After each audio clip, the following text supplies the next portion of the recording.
America.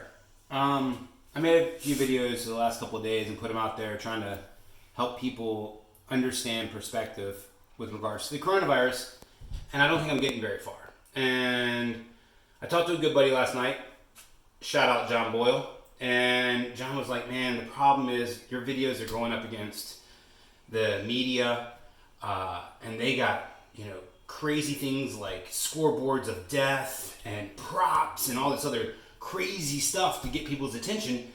Maybe you should try that. So I was like, all right, let's try that.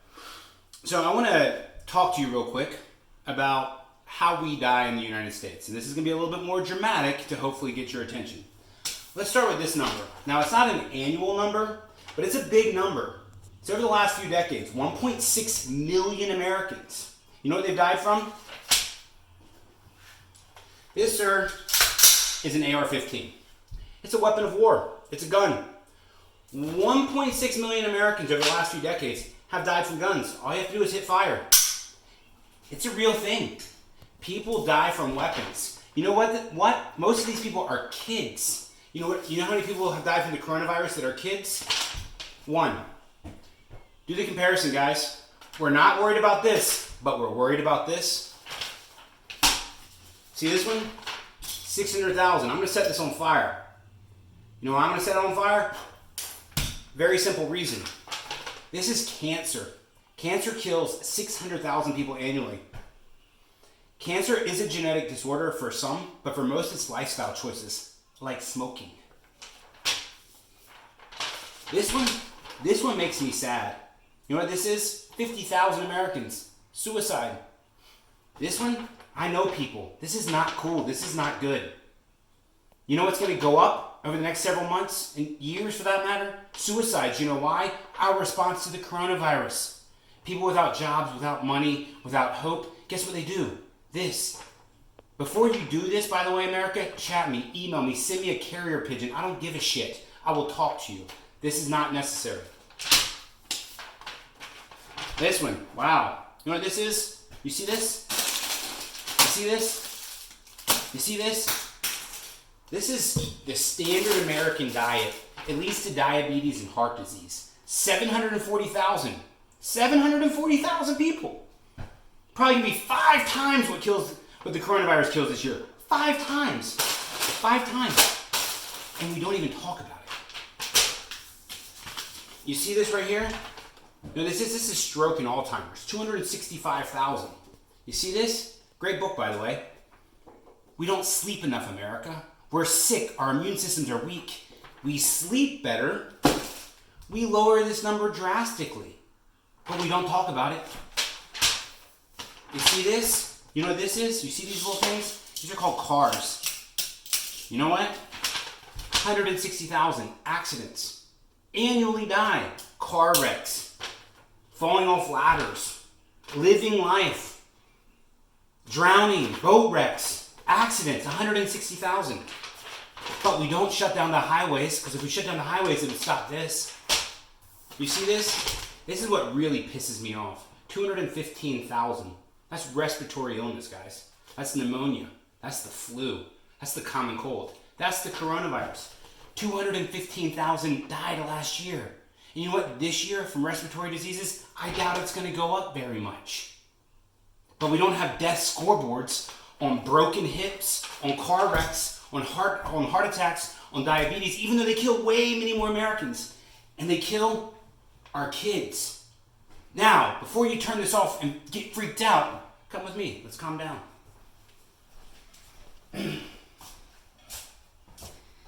Guys, America, take a seat at my kitchen table.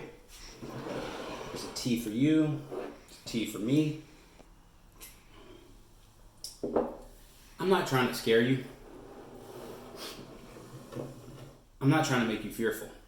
I'm just trying to bring perspective to your life. We have literally nuked the entire U.S. economy. Hell, we have nuked the entire global economy over an irrational fear of a virus. Is the virus dangerous? Yes, of course it is, especially for the elderly. But what we have practically done is quarantine the world to save the elderly instead of quarantining the elderly to save the world. We have made massively poor decisions over the last 2 to 3 weeks. Leadership in Washington, leadership at the state levels has been pathetic. And you know what is more pathetic? Our response. We engage with media. The more fear it is, the more we engage, the more we share the articles, the more we stay up at night and lose our sleep, decreasing the ability of our immune system to fight a disease. The more we eat junk food because it makes us feel better, the more that raises heart disease and diabetes. This is not irrational thinking, guys. This is not logically thinking. What we need to do today is we need to contact our congressmen and our senators, and we need to contact Washington and state and local governments and say, guys, we demand to have our lives back. We deserve the right to work. The Bill of Rights that tens of millions of Americans have died for, tens of millions, has been shredded. The First Amendment, the Second Amendment, the Fourth Amendment, the Fifth Amendment, the Seventh Amendment. Tens of millions of Americans have died for that, to give us the right to be free. And we just let it all evaporate. I see Americans running around everywhere, wiping the Constitution, using it as toilet paper. It's pathetic. Guys, people are like, tell me, we're just being prudent. We're not scared, we're not panicked. Is the stock market dropping 35% prudent, or is that panic? Is turning people's homes into jails prudent, or is that panic?